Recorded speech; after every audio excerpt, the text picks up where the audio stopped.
الحمد للہ وکفا وسلام علی عباده الذین اصطفى اما بعد فقد قال رسول اللہ صلی اللہ علیہ وسلم من ولد له ولد فلیحسن اسمه وأدبه فإذا بلغ فلیزوجه فإن بلغ فلم يزوجه فأصاب اسما فإنما اسمه على أبيه او کما قال علیہ الصلاۃ والسلام۔ میرے محترم بزرگوں دوستو، ابھی میں نے آپ حضرات کے سامنے ایک حدیث پاک پڑھی ہے، اسی کے ذیل میں چند باتیں عرض کرنے کا ارادہ ہے۔ اللہ تبارک و تعالیٰ میری زبان سے وہ باتیں نکلوا دے جو ہم سب کے لیے نافع ہوں۔ جو حدیث پاک پڑھی ہے اس کا ترجمہ ہے، حضرت نبی کریم صلی اللہ علیہ وسلم نے ارشاد فرمایا،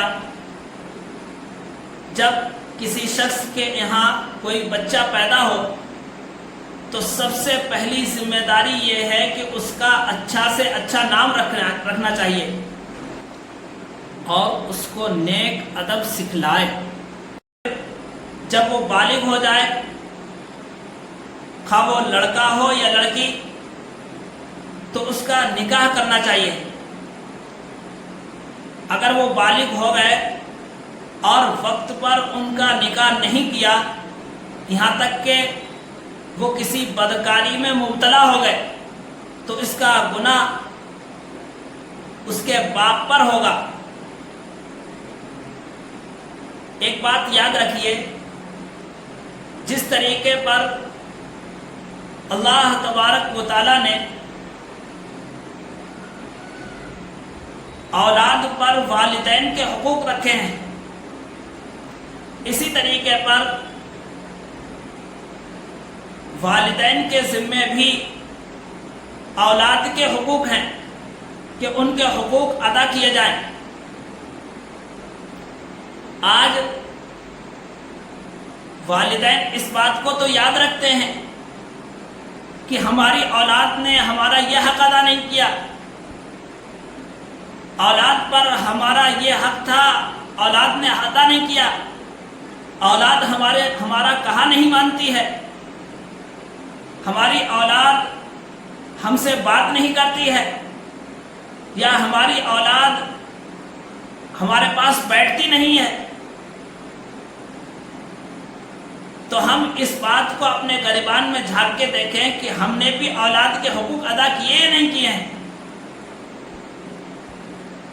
حضرت عمر رضی اللہ تعالیٰ عنہ کے زمانے میں، جو حضرت عمر رضی اللہ تعالیٰ عنہ کا زمانہ خلافت تھا، اس وقت ایک باپ اپنے بیٹے کو لے کر کے آیا اور اپنے بیٹے کی شکایت کی کہ اے امیر المؤمنین، میرا بیٹا میرے حقوق ادا نہیں کرتا ہے، میرا کوئی بھی حق نہیں ادا کیا ہے اب تک اس نے۔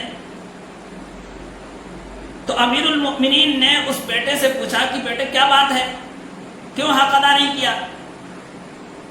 تو اس بیٹے نے ایک سوال کیا امیر المؤمنین سے،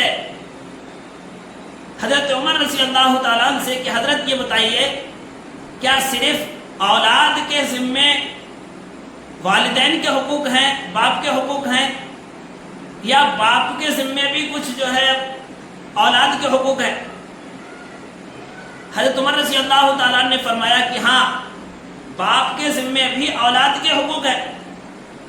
تو اس بیٹے نے کہا کہ ذرا بتا دیجئے وہ حق کیا کیا ہے؟ تو امیر المؤمنین رضی اللہ تعالیٰ عنہ نے بتلایا کہ سب سے پہلا حق یہ ہے کہ جب شادی کرے تو ایسی عورت سے کرے جو نیک ہو، اچھے نسب والی ہو، تاکہ جو ہے اس سے اولاد ہو تو وہ نیک ہو۔ پوچھا دوسرا حق کیا ہے؟ کہا دوسرا حق یہ ہے کہ اس کا اچھا سے اچھا نام رکھے جو اولاد پیدا ہو۔ پوچھا تیسرا حق کیا ہے؟ کہا اس کو علم دین سکھائے، اس کو ادب سکھلائے، نیک ادب کی باتیں سکھلائے۔ تو اس بیٹے نے کہا کہ اے امیر المؤمنین، میرے والد نے ان میں سے کوئی بھی حق ادا نہیں کیا ہے۔ سب سے پہلی بات یہ ہے کہ انہوں نے شادی جو کی ایک بازاری عورت سے کی ہے. دوسرے یہ کہ جب میں پیدا ہوا تو میرا نام رکھا انہوں نے جوال، جس کے معنی آتے ہیں پاخانہ کا کیڑا. اور تیسرا یہ کہ آج تک مجھے کوئی بھی ادب کی بات نہیں سکھلائی ہے انہوں نے. جب حضرت امیر المؤمنین حضرت عمر فاروق رضی اللہ تعالیٰ نے اس بیٹے کی یہ بات سنی تو اس جو باپ آیا تھا اس کو پھٹکار لگائی اور کہا کہ جاؤ پہلے جو ظلم کیا ہے تم نے، جو ان کے حقوق ادا نہیں کیے ہیں اس کی پہلے مکافات کرو، اس کے بعد میں آنا. تو میرے بھائیوں ذرا ہمیں بھی سوچنے کی ضرورت ہے. ہم یہ تو چاہتے ہیں کہ ہماری اولاد نیک ہو جائے، ہماری اولاد بن جائے، ہماری اولاد بہت اچھی ہو، تو ہمیں کیا کرنا چاہیے اس کے لیے؟ تو یاد رکھو سب سے پہلی چیز یہ ہے کہ اگر ہم یہ چاہتے ہیں کہ ہماری اولاد جو پیدا ہو وہ اس کے اچھے اخلاق پیدا بن جائیں، وہ جو ہے باادب ہو جائے، اچھے حسن اخلاق والی ہو جائے، تو اس کے لیے ضروری ہے ہمیں کچھ چیزوں کا اہتمام کرنا. پہلی چیز یہ ہے کہ بچے کے پیدا ہونے سے پہلے ہی ماں باپ جو ہے اپنے آپ کو سدھاریں، اپنے اندر جو گناہ کرنے کی عادتیں ہیں ان عادتوں کو ختم کریں. کیونکہ والدین کی عادات یہ بچوں کے اندر پیدا ہوتے ہیں. ایک واقعہ لکھا ہوا ہے، ایک بزرگ تھے، بہت نیک تھے، بہت اللہ والے تھے، بہت پرہیزگار تھے، لیکن ان کی اولاد میں ایک بچہ ایسا تھا جو بہت زیادہ شریر تھا، بہت ایسی گناہ کرتا تھا جس سے لوگ تنگ تھے. ایک شخص نے آ کر کے ان بزرگ سے سوال کیا کہ حضرت یہ بتائیے کہ آپ تو اتنے زیادہ نیک ہیں، اتنے عبادت گزار ہیں، آپ کے اندر بہت ساری خوبیاں ہیں، پھر آپ کا یہ بچہ اتنا شریر کیسے ہو گیا؟ تو ان بزرگ نے بتلایا کہ اصل میں ہوا ایسا کہ جب ایک دن ہماری جو ہے ایک امیر آدمی نے جس کی کمائی جو ہے حلال نہیں تھی، اس نے ہماری دعوت کی، ہم نے اس کے یہاں دعوت کھا لی، اور اتفاق ایسا ہوا کہ اسی رات میں ہم بی بی سے ملے تو اس سے استقرار حمل ہو گیا، حمل ٹھہر گیا، تو اس سے یہ بچہ پیدا ہوا ہے. تو اس روزی کے اس کھانے کی وجہ سے یہ اثرات پیدا ہوئے کہ یہ بچہ اتنا شریر ہوا ہے.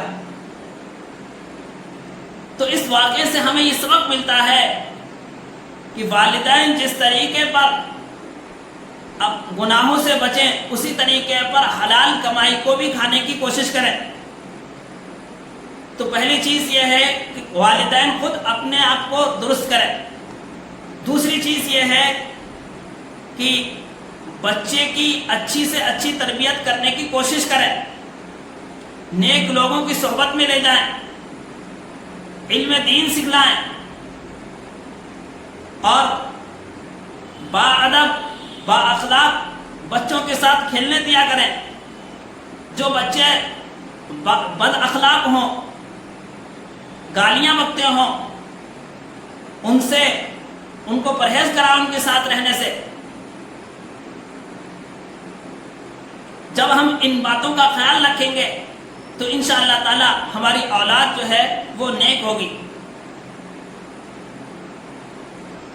ایک واقعہ لکھا ہوا ہے کہ ایک میاں بیوی تھے، تو ان دونوں نے اس بات کا اتفاق کیا کہ اب تک ہم سے جو گناہ سرزد ہوئے ہیں وہ ہوئے، ان کی ہم معافی تلافی کرتے ہیں، ہم سچی پکی توبہ کرتے ہیں، اور آئندہ کے لیے ہم یہ دعا کرتے ہیں اور یہ عہد کرتے ہیں کہ آئندہ کوئی بھی گناہ نہیں کریں گے، تاکہ ہماری جو اولاد پیدا ہو تو وہ نیک ہو، صالح ہو، باادب ہو، با اخلاق ہو. اس لیے ہمیں بھی اپنے اندر اخلاق پیدا کرنے کی ضرورت ہے، ہمیں بھی نیک بننے کی ضرورت ہے. دونوں نے عہد کر لیا، پختہ عزم کر لیا، اور دونوں نے بالکلیہ طور پر جو ہے پورے طور پر سارے گناہ چھوڑ دیے. یہاں تک کہ کچھ دنوں کے بعد ان کے یہاں پر ایک بیٹا پیدا ہوا. وہ بیٹا بہت نیک تھا، صالح تھا. اتفاق ایسا ہوا کہ ایک دن اپنے والد کے ساتھ بازار گیا. اس نے ایک ٹھیلے پر بیر دیکھے، بیر اٹھا کر کے کھا لیا. باپ نے دیکھا کہ اس نے جو ہے اتنی تیزی کے ساتھ اتنی جلدی سے یہ بیر کیسے اٹھا لیا، یہ بیر کیوں اٹھا لیا بغیر اجازت کے؟ مجھ سے کوئی گناہ تو ہوا نہیں ہے، پھر آخر اس کے اندر یہ طاقت کیسے پیدا ہو گئی، یہ گناہ کی قوت کیسے پیدا ہو گئی؟ تو وہ شخص فوراً جو ہے اپنی بیوی کے پاس گیا اور بیوی سے جا کر کے پوچھا کہ بتاؤ تم نے کیا گناہ کیا ہے؟ کہا کچھ بھی گناہ نہیں کیا میں نے. کہا کہ نہیں، کچھ تو گناہ کیا ہے تم نے. کہا کہ ہاں، ہمارے پڑوس کی بیری کا جو ایک شاخ ہمارے آنگن میں لٹکی ہوئی ہے اس پہ سے ایک بیر گر گیا، کچھ بیر گرے ہوئے تھے تو میں نے ایک بیر اٹھا کر کے کھا لیا. تو صاحب کہنے لگے کہ یہی وجہ ہے کہ جس کی بنا پر آج ہمارے بچے نے بغیر اجازت کے ٹھیلے پر سے بیر اٹھا کر کے کھا لیا. تو دیکھیے پہلے زمانے کے والدین جو ہے کتنی فکر رکھا کرتے تھے کہ ہمارے بچے جو ہے با اخلاق ہوں، با ادب ہوں، نیک ہوں، صالح ہوں. کیا آج ہم اس کی کوشش کر رہے ہیں؟ کیا آج ہم اس کی فکر کر رہے ہیں؟ ہم یہ تو سوچتے ہیں کہ ہمارے اوپر ہمارے بچوں کا حق ہے، ان کے کھانے پینے کا انتظام کر رہے ہیں، ان کے اچھے سے اچھے کپڑے کا انتظام کر رہے ہیں. ہم اس بات کی فکر کر رہے ہیں کہ ہمارے بچے صاف ستھرے کپڑے پہنے، جوتا چپل اچھی سے اچھی پہنے، اچھے سے اچھے اسکول میں پڑھیں. تو کیا ہم اس بات کی بھی فکر کرتے ہیں کہ ہمارے بچے جو ہے نیک ادب سیکھیں، نیک لوگوں کے پاس بیٹھیں، نیک بچوں کے ساتھ کھیلیں اور اچھے اخلاق پیدا کریں اپنے اندر؟ کیا ہم اس بات کی فکر کر رہے ہیں کہ نہیں کر رہے ہیں؟ اگر کر رہے ہیں تو بہت اچھی بات ہے، اور اگر نہیں کر رہے ہیں تو اس بات کی فکر کریں کہ کس طریقے پر ہمارے بچے با اخلاق بن جائیں. دیکھیے جب بچے جو ہے بگڑ جاتے ہیں، خاص طور پر جو 15 سال سے لے کر کے 25 سال تک کی جو عمر ہوتی ہے، یہ بچوں کے بگڑنے کی بہت زیادہ ہوتی ہے. اس عمر میں تو ان کا بہت ہی زیادہ خیال رکھیں، جلد سے جلد ان کی شادی کرنے کی فکر کریں، اور اس بات کا دھیان میں رکھیں کہ بچہ کیا کر رہا ہے، کیسے لوگوں کے ساتھ میں بیٹھ رہا ہے، نماز پڑھتا ہے نہیں پڑھتا ہے. کیونکہ حدیث پاک کے اندر آتا ہے، حضور پاک علیہ السلام نے ارشاد فرمایا کہ جب بچہ یا بچی 7 سال کے ہو جائے تو ان کو نماز کا حکم کرو، اور جب 10 سال کے ہو جائے تو ان کو مارو نماز نہ پڑھنے پر. مارنے کا مطلب یہ نہیں کہ ان کے گالوں پہ مارو یا ان کا ایسا مارو کہ جس سے جو ہے ان کے برت پڑ جائے، بلکہ یہ ہے ادب کے دائرے میں رہتے ہوئے ہلکی پھلکی ان کی پٹائی بھی لگانی چاہیے، جس سے جو ہے ان کو نماز کا شوق رہے، نماز کی عادت پڑے. جب ان کی نماز کی عادت اس زمانے میں پڑ جائے گی تو پھر بوڑھے بھی ہو جائیں گے، چاہے دم بھی نکل رہا ہوگا اس وقت بھی نماز نہیں چھوڑیں گے. تو یہ چند باتیں میں نے عرض کی اولاد کو اچھی تعلیم دینے کے سلسلے میں، ان کا اچھا سے اچھا نام رکھنے کے بارے میں، اور تیسری چیز یہ کہ اگر ہم نے یہ کام نہیں کیا صحیح طریقے پر تو ہم سے اس کے بارے میں پوچھ ہوگی. ایک حدیث پاک کے اندر آتا ہے کہ اگر کسی والد نے اپنی اولاد کے حقوق ادا نہیں کیے، ان کو اچھا ادب نہیں سکھلایا یا ان کو جو ہے حرام کمائی کھلائی، تو کل قیامت کے دن وہ اولاد اپنے والدین کا، اپنے والد کا گریبان پکڑے گی اور یہ کہے گی کہ یہ بتاؤ کہ تم نے جو ہے مجھے حرام کمائی کیوں کھلائی تھی جس کی بنا پر آج مجھے جہنم میں جلنا پڑ رہا ہے۔ تو اس وقت وہ باپ یہ تمنا کرے گا کاش میں کسی کا باپ نہ ہوتا۔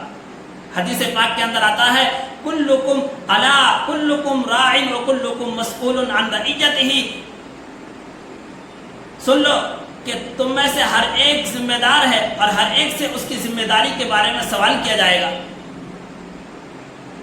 اللہ تبارک و تعالی ہم سب کو یہ ذمہ داری نبھانے کی توفیق عطا فرمائے اور ہم سب کی اولادوں کو نیک بنائے۔ وآخر دعوانا ان الحمد للہ رب العالمین۔